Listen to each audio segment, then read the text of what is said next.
যত টাকার প্রয়োজন একটি তেজপাতার মধ্যে তত টাকা লিখুন।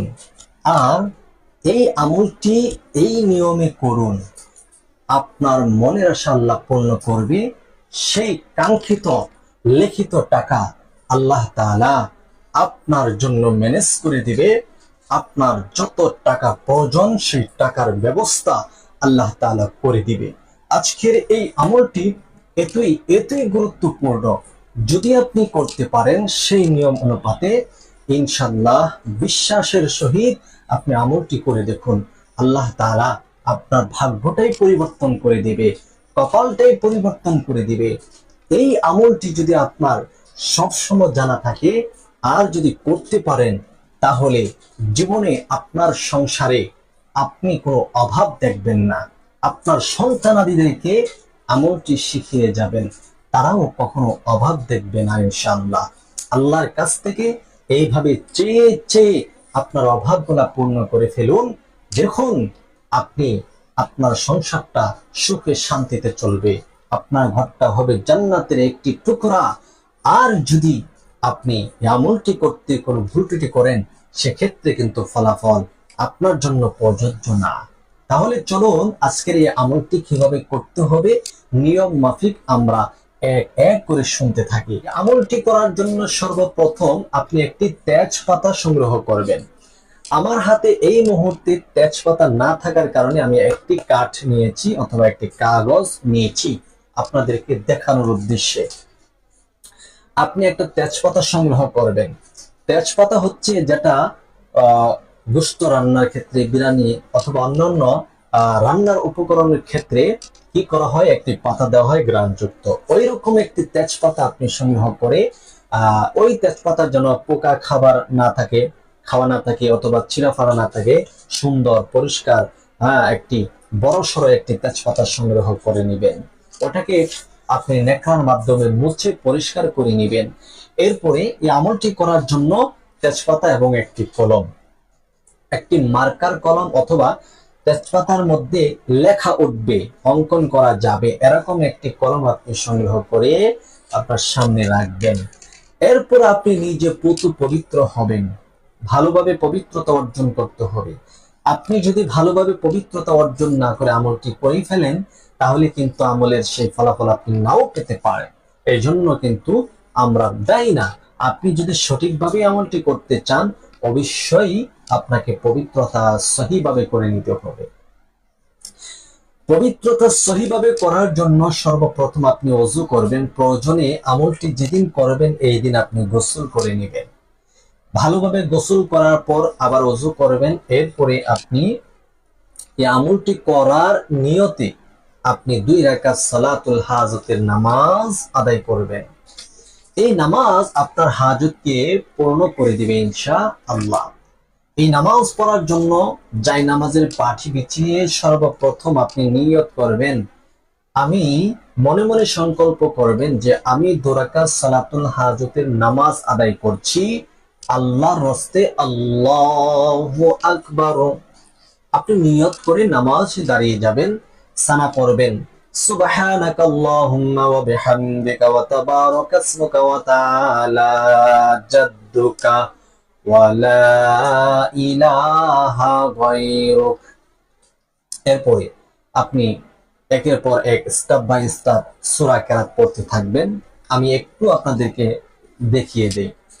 أعوذ بالله من الشيطان الرجيم بسم الله الرحمن الرحيم الحمد لله رب العالمين الرحمن الرحيم مالك يوم الدين إياك نعبد وإياك نستعين اهدنا الصراط المستقيم صراط الذين أنعمت عليهم غير المغضوب عليهم ولا الضالين آمين بسم الله الرحمن الرحيم। আপনি যে কোনো একটি সূরা মিলাবেন।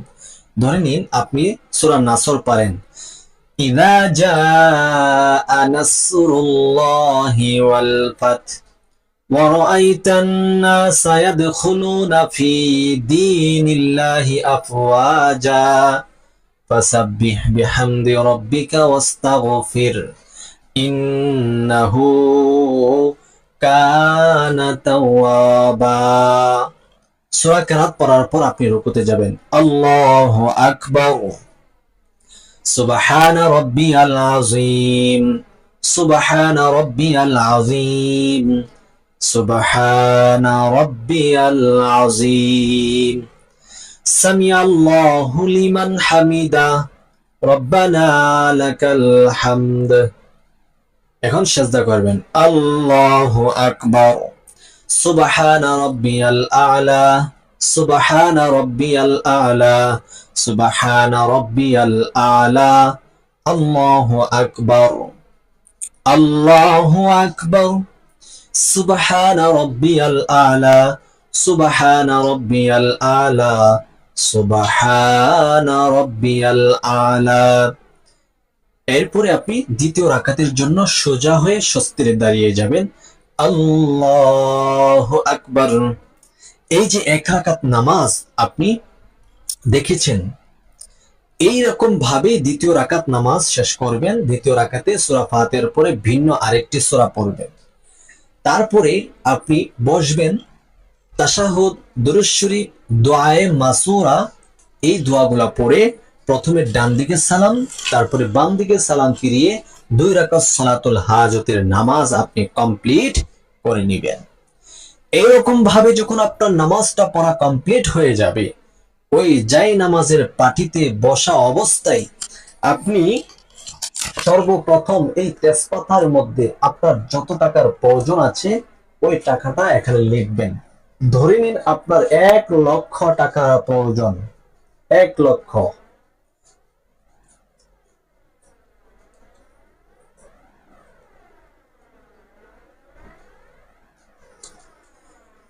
এই দেখেন, ধরে নিন কথার কথা আপনার 1 লক্ষ টাকার প্রয়োজন। আপনার যত টাকার প্রয়োজন আছে তত টাকা আপনি তেজপাতার উপর লিখবেন। লিখার পরে এই তেজপাতাটাকে আপনি এইভাবে ধরে যেদিকে লিখছেন ওই লেখাটা আপনার চেহারার দিকে, আপনার চোখের দিকে রেখে আপনি পড়বেন। আপনি 11 বার ইস্তেগফার পড়ে নেবেন। কতবার? 11 বার ইস্তেগফার পড়ে নেবেন। কোন ইস্তেগফার পড়বেন? আমি একটি ইস্তেগফার বলে দিই, আপনি যদি জানেন ওটা পড়ে নেবেন। আস্তাগফিরুল্লাহাল্লাযী লা ইলাহা ইল্লা হুয়াল হাইয়ুল কাইয়্যুম ওয়া আতুবু ইলাইহি লা হাওলা ওয়ালা কুওয়াতা ইল্লা বিল্লাহিল আলিয়্যিল আযীম। যদি কেউ এই ইস্তেগফার পারেন 11 বার পড়ুন, অথবা কেউ যদি পারেন আস্তাগফিরুল্লাহ রাব্বি মিন কুল্লি যামবিন ওয়া আতুবু ইলাইহি লা হাওলা ওয়ালা কুওয়াতা ইল্লা বিল্লাহিল আলিয়্যিল আযীম। এই ইস্তেগফার আপনি 11 বার পড়বেন। অথবা কেউ যদি এগুলো না পারেন, শুধু আপনি শর্টকাট আপনি করতে চাচ্ছেন, তখন আপনি এই ইস্তেগফার পড়বেন। আস্তাগফিরুল্লাহ, আস্তাগফিরুল্লাহ, আস্তাগফিরুল্লাহ 11 বার পড়বেন। অথবা এটাও পারেন না আপনি, শুধু এইটুকু পড়বেন, লা হাওলা ওয়ালা কুওয়াতা ইল্লা বিল্লাহ, লা হাওলা ওয়ালা কুওয়াতা ইল্লা বিল্লাহ, লা হাওলা ওয়ালা কুওয়াতা ইল্লা বিল্লাহ। বাস 11 বার যখন এই ইস্তেগফার পড়া হয়ে যাবে, তখন আপনি প্রিয় নবীজি সাল্লাল্লাহু আলাইহি ওয়াসাল্লামের উপর দুরূদ শরীফ পড়ে নেবেন। আবার 11 বার পড়বেন। আল্লাহর হাবিব প্রিয় নবীজি সাল্লাল্লাহু আলাইহি ওয়াসাল্লাম বলেন, আমার কোন উম্মতের মধ্য থেকে কেউ যদি আমার মুহাব্বত তার অন্তরে ধারণ করে, মুহাব্বত ধারণ করে মাত্র একবার দুরূদ পড়ে, ওই দুরূদের বিনিময়ে আমার আল্লাহ পাক রব্বুল আলামিন তার আমলনামার মধ্যে 10টা রহমত দান করেন। সুবহানাল্লাহ। যেই 10টা রহমতের বিনিময়ে, যেই 10টা রহমত দ্বারা তার অজানা বিপদ থেকে আল্লাহ তাকে হেফাজত করবেন, তাকে নিরাপদে রাখবেন, তাকে সুস্থ রাখবেন, তাকে ভালো রাখবেন, এবং সকল প্রকার আযাব এবং গজব থেকে আসমানি জিসমানি হাওয়াই সকল প্রকার গজব থেকে ওই রহমতের দ্বারা আল্লাহ তাকে নিরাপদে রাখবেন। সুবহানাল্লাহ। আপনারা বলতে পারেন যে এই রহমতের দ্বারা আযাব এবং গজব থেকে কিভাবে রক্ষা পাওয়া যায়। সাপোজ আমি একটি এক্সাম্পল দিয়ে আপনাকে বোঝাই। ধরে নিন আপনি কোনো একটি স্থানে দাঁড়িয়ে আছেন, হঠাৎ করে ওই স্থানে এমন একটি স্থানে দাঁড়াইছেন, ওই স্থানে আপনার একতলা দোতলা ভবন ছিল, বিল্ডিং ছিল। ওইখান থেকে হঠাৎ একটা ইট আপনার কাছে পড়ে গেছে, অথবা হঠাৎ একটি রড আপনার কাছে পড়ে গেছে, অথবা একটি গাছের নিচে দাঁড়িয়ে আছেন, আপনার গাছের পোকা গাছটাকে কেটে কেটে ডালটাকে কেটে কেটে হঠাৎ করে ডালটা ভেঙে আপনার উপর পড়তে ছিল, কিন্তু না পড়ে একটু সাইডে পড়েছে। ওইটাই হচ্ছে আল্লাহ তাআলা আপনাকে হঠাৎ বিপদ থেকে বাঁচাইছেন, অজানা বিপদ থেকে আপনাকে রক্ষা করছেন, নিরাপদে রাখছেন। এরকম ভাবে একবার দুরূদ পড়লে 10টা রহমত থেকে আল্লাহ আপনাকে নিরাপদে রাখবেন। শুধু কি তাই, আল্লাহর হাবিব বলেন আপনার গুনাহের খাতা থেকে বড় বড় 10টা গুনাহ আল্লাহ কেটে দিবে, আল্লাহ আপনাকে ক্ষমা করে দিবে, আপনার গুনাহগুলো মোচন করে দিবে। সুবহানাল্লাহ। এটার মধ্যে সীমাবদ্ধ না। আল্লাহর হাবিব বলেন ওই বান্দা বান্দি আমার, ওই উম্মত যদি ওই দিন ওই রাত্রি মৃত্যুবরণ করে আল্লাহ তাআলা তাকে জান্নাত দিবেন। সুবহানাল্লাহ। তাই আল্লাহর হাবিব প্রিয় নবীজির উপর আপনি 11 বার দুরূদ শরীফ পড়ে নেবেন। যে কোনো দুরূদ আপনি পড়তে পারেন, তবে আপনার হাতে যদি সময় থাকে দুরূদে ইব্রাহিম আপনি পড়তে পারেন। দুরূদে ইব্রাহিম হচ্ছে আল্লাহুম্মা সাল্লি আলা মুহাম্মাদ ওয়া আলা আলি মুহাম্মাদ কামা সাল্লাইতা আলা ইব্রাহিম ওয়া আলা আলি ইব্রাহিম ইন্নাকা হামিদুম মাজিদ। আল্লাহুম্মা বারিক আলা মুহাম্মাদ ওয়া আলা আলি মুহাম্মাদ কামা বারাকতা আলা ইব্রাহিম ওয়া আলা আলি ইব্রাহিম ইন্নাকা হামিদুম মাজিদ। এরকম ভাবে আপনি 11 বার ইস্তেগফার, 11 বার দুরূদ শরীফ পাঠ করে নেবেন। তারপর আপনি কথা হচ্ছে, আপনি যদি দুরূদে ইব্রাহিম না পারেন তাহলে কি দুরূদ পড়বেন? বিকল্প যে কোনো দুরূদ আপনি পারেন, ওই দুরূদই আপনি পড়তে পারবেন, কোনো সমস্যা হবে না ইনশাআল্লাহ। এখন কথা হচ্ছে, আপনি সূরাতুল ইখলাস পড়বেন 3 বার। তেজপাতাটা হাতে নিয়ে সূরাতুল ইখলাস পড়বেন 3 বার। এরকম ভাবে আল্লাহর হাবিব প্রিয় নবীজি সাল্লাল্লাহু আলাইহি ওয়াসাল্লাম বলেন সূরাতুল ইখলাস এমন একটি সূরা, এই সূরায় আল্লাহর বান্দা বান্দীদের অভাব দূর করে দেন। সুবহানাল্লাহ। হাজত পূর্ণ করে দেন। সুবহানাল্লাহ।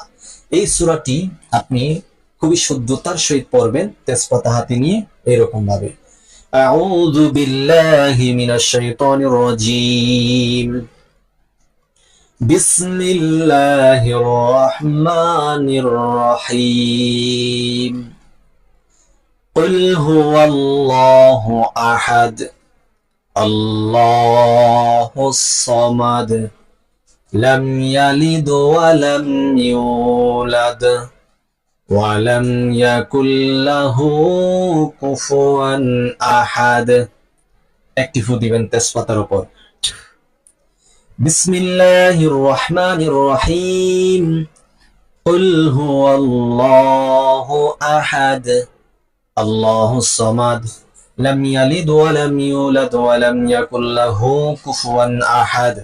আর একটি ফু দিবেন তেজপাতার উপর। এরকম ভাবে 3 বার পরে 3টি ফু এই তেজপাতার উপর আপনি দিয়ে দিবেন। এরপর আপনি এই দোয়াটি পড়বেন। হাদিস শরীফের মধ্যে এসেছে, ওই দোয়াটি আপনি যদি পড়েন, আল্লাহর হাবিব বলেন অল্প দিনে আপনাকে ধনী বানিয়ে দিবে আল্লাহ তাআলা। তখন আপনি ওই দোয়াটি পড়বেন। দোয়াটি হচ্ছে আল্লাহুম্মা কফিনি বিহালালিকা আন হারামিক ওয়া আগনিনি বিফাদলিকা আম্মান সিওয়াক। এই দোয়াটা আপনি পড়বেন, পড়ে ফু দিবেন। যে দিক দিয়ে লেখছেন ওই দিকে আপনি পড়ে ফু দিবেন। এই দোয়াটিও আপনি 3 বার, 5 বার, 7 বার, 11 বার বেজোড় সংখ্যক আপনি পড়ে ফু দিবেন। যতবার পড়বেন ততবার ফু দিবেন। এরপর আপনি নবীজির উপর আবার 3 বার দুরূদ শরীফ পড়ে নেবেন, পরে 2টি ফু এই তেজপাতার উপর দিবেন। যেমন সাল্লাল্লাহু আলাইহি ওয়াসাল্লাম পড়লেন, 2টা ফু দিলেন। এইরকম ভাবে আমলটি করার পর এই তেজপাতার যে ডেটটা অথবা ডাটা অথবা যেটা বলেন, ওটার মধ্যে আপনি একটি সুতা বাঁধবেন, ভালোভাবে একটি সুতা বেঁধে নেবেন। সুতাটা বেঁধে আপনি তেজপাতাটা কি করবেন, এখন হচ্ছে আমাদের মূল কাহিনী। মূল বিষয়টা জানার পূর্বে এখনো যারা আমাদের এই ছোট্ট চ্যানেলটি সাবস্ক্রাইব করেননি, দয়া করে চ্যানেলটি সাবস্ক্রাইব করে ফেলেন এবং ভিডিওটা শেয়ার করে সবাইকে জানিয়ে দিন, আপনার মতো সবাই যেন উপকৃত হতে পারে। আপনি যদি আমলটি নাও করেন, আপনার শেয়ারের বদৌলতে কেউ যদি আমলটি করে এইরকম ভাবে দুয়া, দুরূদ, কোরআন তিলাওয়াত এগুলো যদি সে পাঠ করে, তার অনেক সওয়াব হবে এবং আল্লাহ তাআলা তার মনের আশা পূর্ণ করে দিবে, তার কাঙ্ক্ষিত টাকা পয়সা আল্লাহ ব্যবস্থা করে দিবে। মাত্র একবার আমলটি করুন, ইনশাআল্লাহ আমল করে সাথে সাথে রেজাল্ট আপনি দেখতে পাবেন, আপনার নিজের চোখেই আপনি দেখবেন। ইনশাআল্লাহ আপনি অবাক হয়ে যাবেন যে কোত্থেকে, কিভাবে, কার মাধ্যমে আপনার টাকা পৌঁছে দিবে অথবা ব্যবস্থা করে দিবে, আপনি অবাক হয়ে যাবেন। ইনশাআল্লাহ আপনি আমলটি করুন। এই তেজপাতাটা আপনি বেঁধে, আপনি ডাটার মধ্যে বেঁধে আপনি ঘরের এক কোণে ঝুলিয়ে রাখবেন, এক কোণে ঝুলিয়ে রাখবেন, যেন হালকা হালকা বাতাসে এটা নাড়াচাড়া করতে পারে। ইনশাআল্লাহ ইনশাআল্লাহ আপনার ঘরে যতদিন ঘর থাকবে ততদিন তেজপাতাটা এইভাবে রেখে দিবেন, আপনি নিজেই অবাক হয়ে যাবেন। আপনার ঘরে আর অভাব আসবে না, দুঃখ, দুর্দশা, হতাশা আসবে না, বালা মুসিবত আসবে না। এই আমলটি করে আপনি তেজপাতাটা আপনার ঘরে সাজিয়ে রাখুন। কেউ যদি এটাকে অবিশ্বাস মনে করেন তাহলে আপনি করবেন না।